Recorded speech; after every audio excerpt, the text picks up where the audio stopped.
प्रमोद महाजन, गोपीनाथ मुंडे रिश्तेदार थे। बीजेपी के ये ऐसे नेता थे जिन्होंने मिलकर महाराष्ट्र में बीजेपी को खड़ा किया था।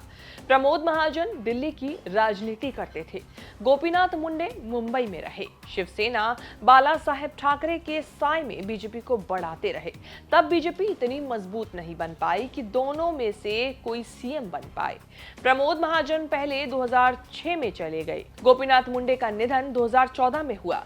महाजन मुंडे के जाने के बाद बीजेपी ने दोनों की संतानों को अपनाया।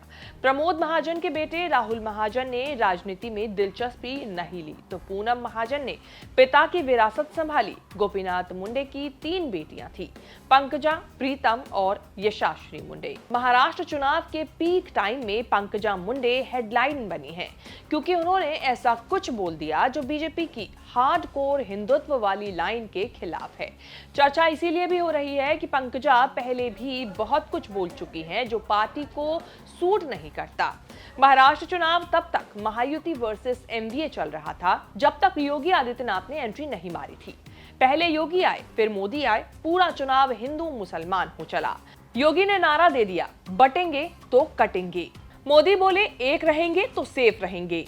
बीजेपी के अंदर इसी पर भूचाल मचना शुरू हुआ है। सबसे पहले बीजेपी के पार्टनर अजीत पवार योगी के खिलाफ बोले। उसके बाद अब पंकजा मुंडे, अशोक चव्हाण ने खुलकर आपत्ति जता दी है।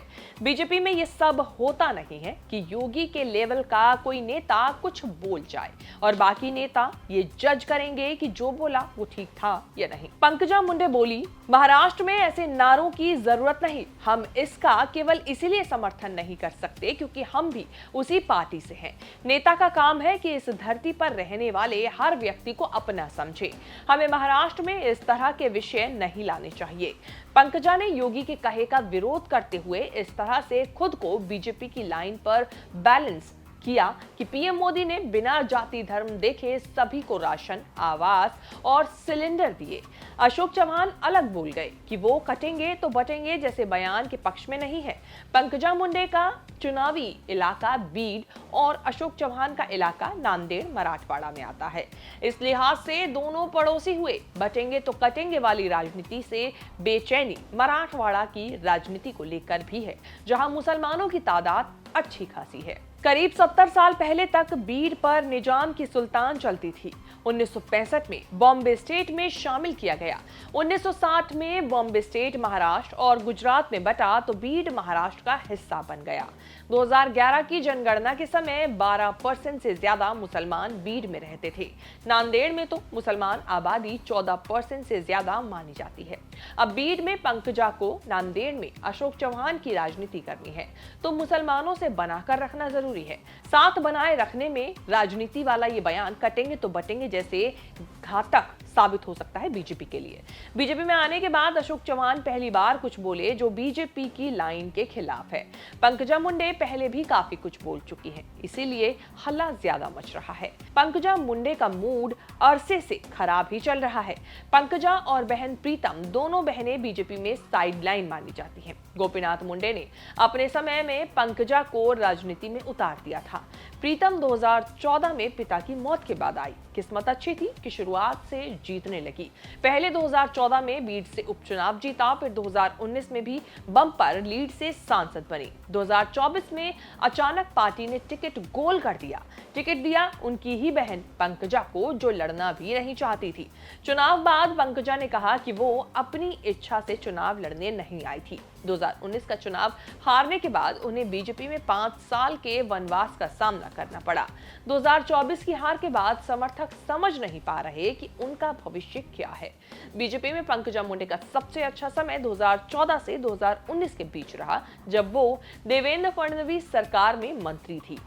फिर 2019 की हार के बाद सितारे गर्दिश में रहने लगे। माना जाता है कि देवेंद्र फडणवीस के कारण ही पंकजा साइडलाइन होती रही। उन्होंने बीजेपी हाईकमान को चुभने वाले बयान देने शुरू कर दिए। कहा कि वो बीजेपी की हैं, लेकिन बीजेपी उनकी पार्टी नहीं है।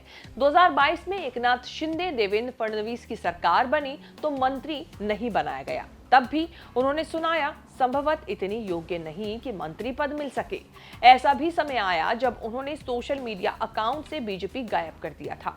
ओबीसी नेता और मुंडे की बेटी पंकजा बीजेपी की जरूरत इसीलिए है क्योंकि मराठवाड़ा की बड़ी नेता मानी जाती हैं। लोकसभा में बीजेपी मराठवाड़ा की 8 लोकसभा सीटें हारी। ओबीसी पंकजा मुंडे का परिवार बंजारा जाति का है, जो मराठवाड़ा में निर्णायक वोट बैंक माना जाता है।